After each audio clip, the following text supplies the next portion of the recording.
예, 그럼 제가 시작을 하겠습니다.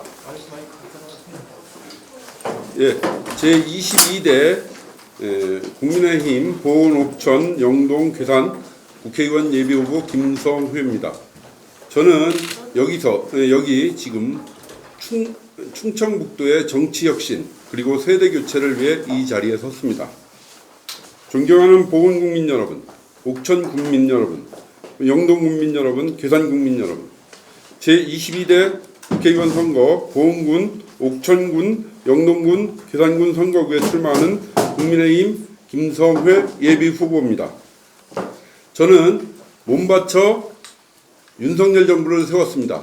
제가 윤석열 정부 초기 경선 때서부터 경선 캠프인 국민 캠프에 시민사회 특보로 해서 지금의 대통령님을 보좌했습니다. 그리고 중앙선대위 시민사회 특보로 역시 보좌를 했고, 그 다음에 대통령 인수위 상임자문위원으로 현 정부의 초석을 다졌습니다. 그리고 그 이후에 종교다문화 비서관으로 발탁되었습니다. 저는 제가 몸을 바쳐 이번 윤석열 정부를 세운 만큼, 그리고 이 윤석열 정부가 성공을 거둬서 정말 대한민국이 발전의 깃틀, 새로 국가 정상화의 방향으로 바로 설 수 있도록 하는데 몸을 바치고 해야 할 의무가 있고 책임이 있습니다. 그래서 제가 이렇게 출마를 하게 된 것입니다. 저는 이 국회의원이 자기 비즈니스, 패밀리 비즈니스의 수단이 되어서는 안 된다고 생각을 합니다. 국회라는 무대가, 국회의사당이 비즈니스의 무대가 되고 로비의 무대, 사업의 무대, 이런 걸로 다 활용돼서 국민을 위해서, 주민을 위해서 봉사를 한다고 했으면서도 불구하고 10년간, 12년간 늘어난 것은 주민의 부가 아니라 국회의원 개인의 부, 국회의원 가족의 부, 또 국회의원과 그 특정 인맥의 부가 쌓여지는 이런 부조리를 단호히 척결해야 된다고 생각합니다. 특히 충북 지역 국회의원분들, 지금 내놓으라는 오래된 국회의원분들 다 부자가 됐습니다. 그런데 우리 주민들, 충북 도민들, 그리고 동남 4군 주민들 누가 부자가 됐습니까? 주민들이 부자가 됐습니까? 주민들이 권리가 뛰어났습니까? 그랬는데 그분들은 다 국가를 위해서 봉사해 왔다고 합니다. 그럼 그 봉사했으면 본인들이 번 돈들, 본인들이 축적한 수십, 수백억의 돈들 다 사회에 환원해야 되는 거 아닙니까? 저는 그렇게 주민을 위한다고 겉으로는 이야기하면서 자기의 비즈니스 무대로 다 국회를 활용하고 국회의원 배지를 활용하는 이 낡고 썩은 정치를 척결하려고 그 정치혁명을 하려고 이 자리에 선 것입니다. 특히 특정 인맥과 연결된 이권 카르텔, 저도 이번에 예비후보 등록을 하려고 동남 4군 지역을 몇몇 군데를 두루두루 돌아다녀 봤습니다. 그런데 그 속에서 항상 듣는 소리가 있었습니다. 특정 누구누구랑 연결돼서 누구누구 맥이 있어서 누가 밀어줘서 뭐가 됐다. 그리고 거기에 연결되지 않은 사람들은 다 힘들어서 안 된다. 이렇게 어찌 보면 고인물의 이권 카르텔로 고인물이 썩어가고 있더군요. 그런 이권 카르텔을 혁파하고자 하는 것이 바로 윤석열 정부의 국정 방향이고 그게 국가 정상화의 제일 목표입니다. 그렇기 때문에 그 이권 카르텔, 고인물을 척결하는 것이 가장 우선적으로 정치혁신의 과제가 되어야 된다고 생각합니다. 또한 동남 4군을 다니다 보니까요, 어떤 특정 지역은 보니까 읍내에 들어갔더니 번듯해요. 건물도 번듯하고 깨끗해요. 근데 어떤 곳에 갔더니 거의 제가 여기서 고등학교 다닐 적에 고등학교 다니면서 속리산으로 자주 사이클로 다 여행을 다녔는데 똑같습니다. 한 40년 전 모습, 3, 40년 전 모습하고 똑같습니다. 어떤 지역은 번듯한데 어떤 지역은 이렇게 낙후되고, 또 어떤 지역은 군이 둘로 쪼개져서 이제는 여기 지역구 저기 지역구로 옮겨 다녀야 되고, 이렇게 소외된 특정 인맥과 연결되지 않았다고 해서, 특정 국회의원이 계속해서 나오지 않았다고 해서 뭐 어느 특정 지역만 계속 국회의원이 나왔죠. 그랬다고 해서 완전히 소외되고 저발전되고, 이런 불균형적인 동남 4군이 군이 많고 지역이 넓은데요, 그 불균형적인 발전을 해소하겠습니다. 그리고 그 4군이 전체가 함께 발전하고 공동 발전을 할 수 있는 권역의 기틀을 마련하겠습니다. 그래서 저는 특히 이 충북 지역과 동남 4군 지역이 어떤 모습으로 번영할 것인가를 말씀드리겠습니다. 먼저 충청 지역은 대한민국 발전의 가장 중심축입니다. 중원입니다. 그렇기 때문에 충청 메가시티, 대전, 세종, 청주를 연결하는, 그리고 오창과학단지, 대덕연구단지, 그리고 오송바이오단지, 이런 것들이 연결되고, 그것이 청주공항과 연계돼서 내륙 물류와 연계돼서 국제공항으로 발돋움 시키면서 그 메가시티를 완성시켜야 된다고 생각합니다. 그리고 그걸 여기 광역단체장분들, 그리고 같은 국회의원에 당선되는 분들, 그분들과 힘을 합쳐 충청 메가시티를 건설하겠습니다. 그리고 청주공항을 명실상부한 국제공항으로 확장하겠습니다.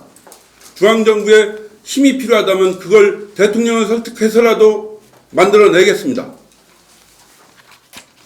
그리고 그 충청 메가시티의 배후 단지로서, 배후 관광벨트로서 동남 4군이 중요한 관광 자원, 또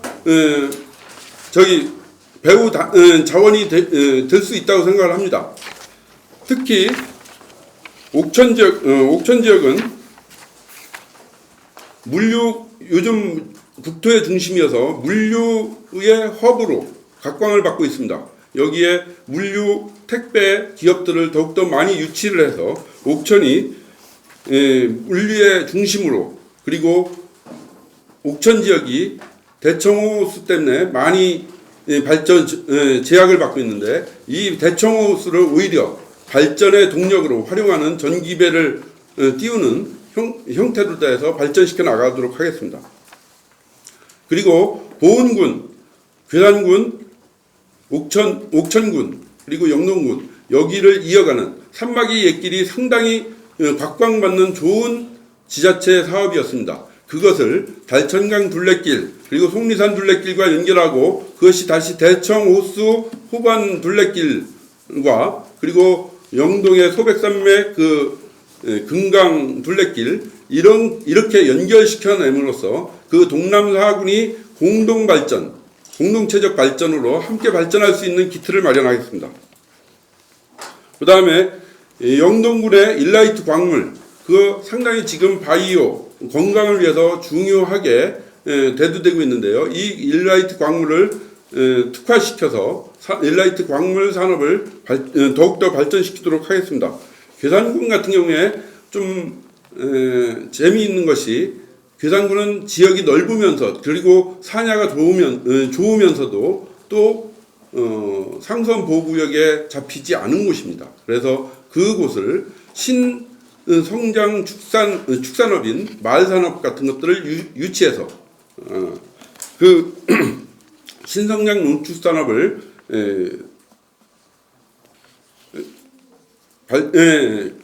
구축하고 발전시키도록 하겠습니다. 그리고 조금 전에도 말씀드렸듯이 산막이 옛길, 그리고 달천강길, 그리고 속리산 둘레길, 그리고 대청호수 주변길 해갖고 연결해서 여기를 최고의 걷기 트레킹 코스, 그 다음에 라이딩 코스로 개발하려고 합니다. 그리고 가장 지금 현안으로 중요한 것은, 저도 다문화 센터랑 그 다음에 애국인 노동자 다문화 시민운동을 15년간 해왔듯이, 가장 지금 농촌에서 시급한 것은 농촌 인력입니다. 저도 시골이 고향이라서 가끔 가면 너무나 밭이나 논이 경작이 되지 않고 묵어 있는 경우가 다양합니다. 그것은 왜 그렇겠습니까? 바로 그 경작할 사람들 인력이 없어서입니다. 그 인력을 수급하는 것이 가장 중요하고 그것이 지금 현재는 외국인 노동자들입니다. 외국인 노동자들이 계절 노동자. 그런데 이 외국인 노동자, 계절 노동자를 수급하기 위해서는 기초지자체, 광역지자체, 그 다음에 법무부, 노동부, 그 다음에 도입하는 국가 보통 어려운 게 아닙니다. 이 부분에 대해서 원스톱 시스템을 만들어서 농민들이 언제든지 필요할 때 외국인 노동자, 계절 노동자를 활용할 수 있도록 그렇게 만들도록 하겠습니다. 그리고 그들의 거주지 같은 것이 문제인데요. 그 숙소는 폐교가 많습니다. 폐교를 잘 활용해 갖고 그곳에 외국인 노동자 숙소를 마련해서 짓도록 리모델링해서 숙소를 마련하도록 하겠습니다. 그리고 가장 중요한 것은 지금 현재 인구 감소 이 문제를 해소해 나가기 위해서는 인구 증가가 아무리 해도 참 난제입니다. 그 난제를 결국 이민 정책과 글로벌 빌리지 빌리지 운동, 즉 제가 생각하는 글로벌 빌리지 운동은 제2새마을 운동이라고 생각을 합니다. 제2새마을 운동처럼 글로벌 빌리지 운동, 즉 여러 나라, 다양한 문화들이 함께 어울려서 한 마을을 이루고 그 속에서 문화융합과 문화 콘텐츠가 발양되는 그런 글로벌 빌리지 사업을 전개해 나가도록 할 것입니다. 그래서 보은옥천 영동 괴산이 새마을운동의 발상지였던 경북 청도처럼 바로 보은옥천 영동 괴산을 글로벌 빌리지 운동의 발상지로 만들어 갈 생각입니다. 예, 몇 가지 기자회견문을 마치겠습니다. 질문하실 게 있으시면. 충청도 사람도 다 알고, 충북 사람들도 다 알고, 전국 사람들도 거의 다 알고 있다고 생각합니다.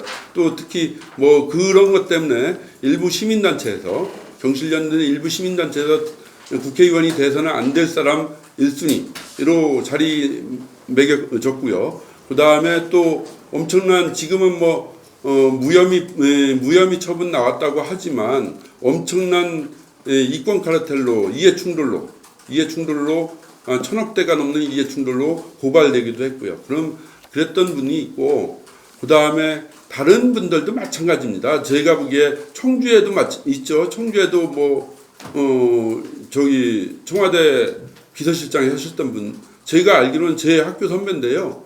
그분 국회의원 되기 전에는 조그만한 전기 구멍가게, 전기 가게 사장님이셨어요. 근데 국회의원 3선하고 비서실장 하고 났더니 수백억대 가까운 그 동생 회사가 있고 이래 버리더라고요. 그러니까 이게 무슨 국회의원과 공직이 자기 비즈니스, 자기 부의 축제 수단 이걸로 다 하고서 실제로는 언론에 나와서는 그분들 다 하나같이 자기들은 봉사를 열심히 했다. 의정 보고서 내는 날은 뭐라 그래요? 이렇게 봉사해서 이렇게 지역을 발전시켰습니다. 이렇게 예산을 따왔습니다. 근데 그 예산들이 다 어디 갔나요? 결국 그 예산들이 그분들 호주머니, 그분들 축제가 된 거 아닌가요? 저는 그분들이 진정으로 봉사했다면 그 돈 다 충북 도민을 위해서 사회 환원해야 된다고 생각을 합니다. 그리고 저는 제가 살아온 것이 학생운동, 그리고 노동운동, 그리고 다문화 시민운동을 하면서 그렇게 살아왔습니다. 그렇기 때문에 저는 그런 부조리, 부패, 자기 공익을 내세워서 사익을 챙기는 앞으로는 공익, 뒤로는 사익, 이런 모습에 대해서는 정말 봐줄 수가 없습니다. 저는 그래서 국민의힘과 민주당 어떤 당이라는 당 이름을 떠나서 정말 충북 지역의 정치혁신, 정치혁명을 하고 싶어서 이 자리에 섰습니다. 그렇지 않으면 제가 뭐하러 여기까지 와서 섰겠습니까? 저는 그것이 윤석열 대통령님의 뜻이고 그것이 대한민국이 올바로 글로벌 선진화된 글로벌 선진국가로 가는 세계 시민국가로 가는 초석이라고 생각을 합니다. 그거를 위해서 저는 몸바치고자 이 자리에 선 것입니다. 예비후보님 예전에 비서관 시절에도 동성애 발언 같은 걸로 논란이 된 적이 있었는데 동성애가 치료할 수 있는 어떤 병이라고 생각하시나요? 저는 저번에도 똑같은 발언을 했는데요. 이미 그 전에도 발언을 했는데요. 저는 선천적 동성애와 후천적 동성애가 다르다고 생각을 합니다. 담배 피우는 게 본능은 아니지 않습니까? 담배 피우는 게 습관이고 그것이 안 피우고 있으면 니코틴 결핍증 때문에 다시 피우려고 하고 금연하면 힘들고 그런 거라고 생각합니다. 그래서 후천적 동성애 그런 부분들은 잘 금연 치료 받듯이 치료를 잘 받으면 해결이 된다고 생각합니다. 여전히 저는 동성애에 대해서 권장할 문제가 아니라 저는 개인적으로 반대하고 그리고 사회적으로도 권장할 문제가 아니라 선천적인 분들에 대해서는 배려하고 후천적으로 그걸 착각하시는 분들에 대해서는 치료해야 된다고 생각합니다. 이권 카르텔 굉장히 강조하셨고 예전에 그거에 관련해서 글을 많이 쓰신 걸로 알고 있습니다. 예. 윤석열 대통령도 이권 카르텔, 운동권 카르텔 해소를 굉장히 강조를 하고 있는 기조인데요. 혹시 이권 카르텔 해소를 위한 구체적인 안에 대해서 어떤 부분을 생각하고 계셨는지 밝혀주실 수 있을까요? 저는 그렇게 생각을 합니다. 이권 카르텔이나 그런 부분 이제 특정 인맥으로 일정하게 그 사람들이 나빠서가 아니라 오랫동안 그 자리에 있다 보면 그렇게 해서 고인물이 썩듯이 썩게 된다고 생각을 합니다. 그리고 또 나빠서 이권 카르텔이 형성될 수도 있고 나쁜 생각이 아닌데도 자연스럽게 형성되는 것이 인간 사회라고 생각을 합니다. 그렇지만 나쁜 생각이 아니었다고 해서 그럼 이권 카르텔이 오르냐? 그렇지는 않다고 봅니다. 그 이권 카르텔은 언제든 혁파돼야 되고 그 혁파될 적에 새로운 희망이 싹 튼다고 생각을 합니다. 그리고 그거는 척결하는 방법은 다른 게 왕도가 없습니다. 오직 그 이권 카르텔로부터 소외된 사람들, 이권 카르텔로부터 배제된 사람들, 그 사람들의 함께 공유하고 그 사람들이 그 이권 카르텔이 얼마나 나쁜 것인가를 서로 인식하고 그렇게 국민과 함께 국민운동으로 펼쳐갈 적에 해소가 가능하다고 생각을 합니다. 그거를 해소시켜 나가기 위해서 그것이 기본인데 거기에 필요하다면 저희가 옛날에는 그런 것도 있었지 않습니까? 암행어사라든지 뭐 이런 제도도 있었지 않습니까? 그런 이권 카르텔 부패 부조리 관료들을 퇴출시키기 위해서. 그래서 저는 그런 것이 필요하다면 여기서 제가 정확하게 정보가 정확하다면 그런 것들을 국회의원으로서 고발하든지 사회에 아니면 또 대통령실과 정부와 협력해서 그 부분을 척결해 나가든지 하는 방법을 해나가려고 합니다. 지역에서 인지도가 다른 후보들에 비해서 조금 약하다 이런 평가도 있는데 어떤 전략을 가지고 계신지 그리고 윤석열 대통령 여러 번 언급하셨는데 윤심공천은 또 어떻게 생각하시는지? 인지도 높은 거는 지금서부터 늦었으니까 열심히 달려서 발품 팔아서 인지도를 높여야 되겠고요. 그리고 아직은 마라톤이니까 출발은 늦었어도 뭐 꼭 출발이 빨랐다고 승리하는 법은 없고 열심히 하면 될 거라는 생각이 들고요. 그리고 윤석열 대통령님은 제가 얘기하면 저는 참 맨 처음에 국민 캠프에서 윤석열 대통령님하고 한 시간이 넘도록 독대를 하고서 여러 과정을 들었습니다. 윤석열 대통령님도 그때 당시에 막 대통령 출마 선언을 하고서 한 달이 채 안 지났을 때인데 그때 그러면서 여러 가지 대한민국이 어떻게 가야 되느냐라는 걸 가지고 저는 운동권 출신이고 시민운동 하다 보니까 그런 마인드를 가지고 서로 얘기를 하는데 서로 정말 재밌게 얘기를 나눴습니다. 그러면서 그 윤석열 대통령이 갖고 있는 헌법적 가치 그리고 법치, 공정 그리고 자유주의에 대한 신봉 이런 부분들 그리고 그런 것으로 해서 대한민국이 어떻게 국가 정상화가 돼야 될지 이거에 대해서 많은 얘기를 들었습니다. 그때 정말 윤석열 대통령님의 발언에 깊이 공감을 했습니다. 공감을 하고 그거를 위해서라면 내가 대통령님을 위해서 그때 당시 후보님을 위해서 제가 목숨 바쳐 뛰겠다고 하고서 시민사회 특보를 수락을 했었습니다. 그리고 그 이후에 계속 끊임없이 그것을 위해서 노력을 해왔습니다.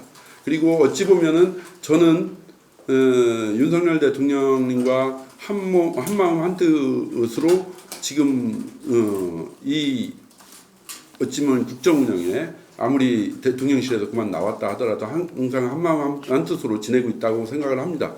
윤신공천에 대해서는 저는 지금 현재 한동훈 비대위원장이 되고서 요번에 약속 대련이니 아니면 갈등이니 이런 얘기도 있었지만 결국엔 난 두 분이 한 방향을 보고 달려가는 동반자라고 봅니다. 그걸 평면 속에서 이쪽에 차별화 저쪽에 차별화와 부각 이런 걸로 다 해서 두 분이 갈등할 문제가 아니라고 생각합니다. 한 곳을 보고서 전진하는 모습 부부도 마찬가지고 형제도 마찬가지입니다. 모든 기업의 동지들도 마찬가지입니다. 한 곳을 보고서 전진할 적에는 언제나 마음이 같습니다. 하지만 평면에서 서로 마주볼 적에는 갈등합니다. 우리 윤석열 대통령님과 한동훈 위원장님은 한 곳을 보고서 전진하는 대한민국의 글로벌 선진화를 위해서 함께 전진하는 국가 정상화를 위해서 함께 전진하는 그런 동반자일 뿐이라고 생각을 합니다. 그리고 그것이 윤심이든 한심이든 결국 중요한 것은 그 한 곳이 어디냐? 바로 민심이라고 봅니다. 그래서 민심공천이라고 저는 생각을 합니다. 지금 처음 출마하시는 정치 시인이시잖아요. 예. 현실적인 문제로 들어가면 박덕흠 의원 같은 경우는 3선, 예. 5선 페널티가 있을 거고 예. 정치 시민이라는 것도 예. 가산점이 있을 거고 예. 또 이제 박덕흠 의원은 탈당 페널티도 있고 이런 거에서는 좀 어떻게 좀 생각하십니까? 예, 저는 박덕흠 의원이 3선 페널티로 이제 15% 정률, 저는 신인 가산점으로 7% 정률 가산점을 받습니다. 그리고 박덕흠 의원은 탈당 경력 때문에 아마 정량으로 5점 감점을 받습니다. 총점에 5점 감점을 받는데요.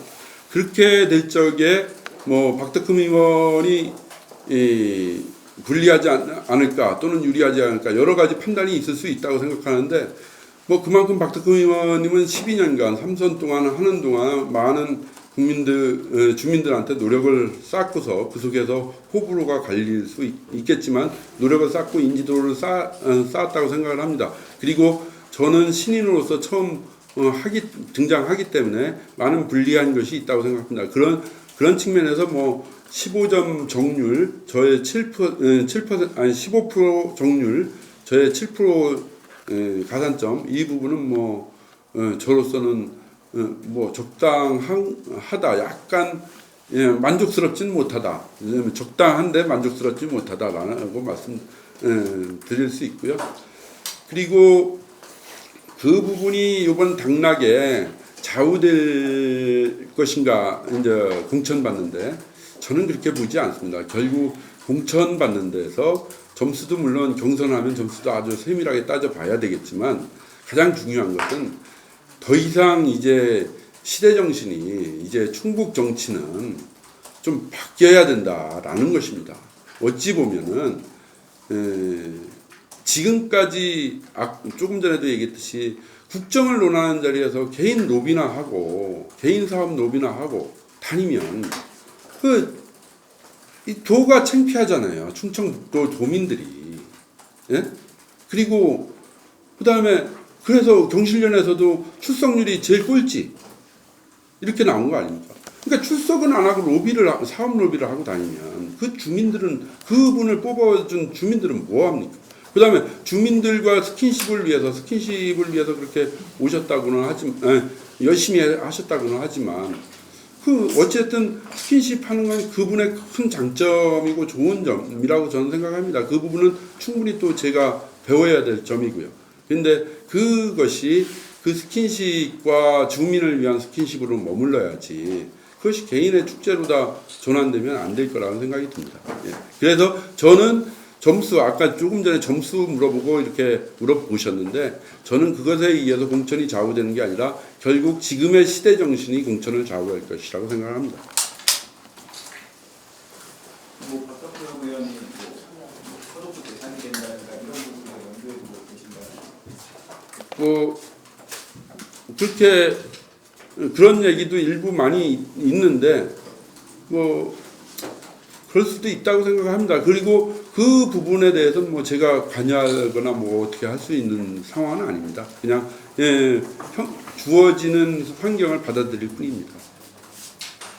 그러니까 이게 당정 관계에 대한 질문이 나왔었는데 이 연장선상에서 당정 갈등이 이제 한동안 좀 부각이 되다가 이제 봉합이 되어간다는 여론이 대다수로 이룬 걸로 알고 있습니다. 근데 이제 예비군 개인적으로 그러니까 당정 관계를 앞으로 어떻게 풀어가면 좋다고 생각하시는지 알려주셨으면 좋겠습니다. 조금 전에도 얘기했듯이요. 저는 이번에 당정 갈등에서 김건희 여사님의 명품백 수수 의혹이 핵심적으로 김경률 위원이 제기를 하면서 당정 갈등이 있었고 그것이 한동훈 위원장님하고 윤석열 대통령님의 갈등으로 그 다음에 또 김경률 위원에 대한 사천 논란 이 부분 때문이라고 이제 신문지상에서 뉴스에서 봤습니다. 보도에서 봤는데 저는 그 부분이 그렇게 큰 부분이 아니다라고 생각을 합니다. 왜냐하면 김경률 위원 같은 경우에 사천이 아니라 또 정청래라는 적을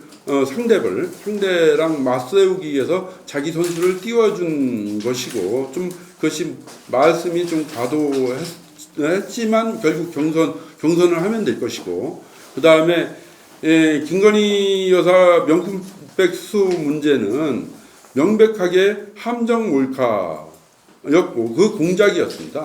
그것이 뭐 단순한 함정 몰카 장난 삼아서 길거리에 벤치에 돈다발 놓고 아니면 명품백 놨는데 누가 주워가고 이런 수준은 아닙니다. 아주 치밀하게 거의 북한 공작원 수준으로 치밀하게 몇 달간 치밀하게 접근해갖고 그것도 그렇게 해서 몰카를 찍어놓고 또 1년 넘게 보관하고 있다가 언제 폭로할 것인가 하다가 김건희 특검법 앞두고 폭로를 했습니다. 이렇게 어찌 보면 치밀한 1년 반 가까이를 가지고 치밀하게 몰카 공작을 벌인 것입니다. 북한 공작원이 벌여도 그 정도 수준은 아닐 거라고 생각을 하는데요. 그런 몰카 공작의 피해자입니다. 한번 기자분들님들도 한번 생각을 해보세요. 여기 있다가 그런 벤치에 길거리 벤치에 돈다발 놓고 있는데 누가 주워간다. 그걸 장난 몰카면 괜찮은데 그렇게 해놓고 그 사람을 경찰과 검찰이 너 도둑놈이니까 구속시키겠다. 수사해서 증거 있다. CCTV 있다. 이래버리면 어떤 누구가 불안해서 살겠습니까?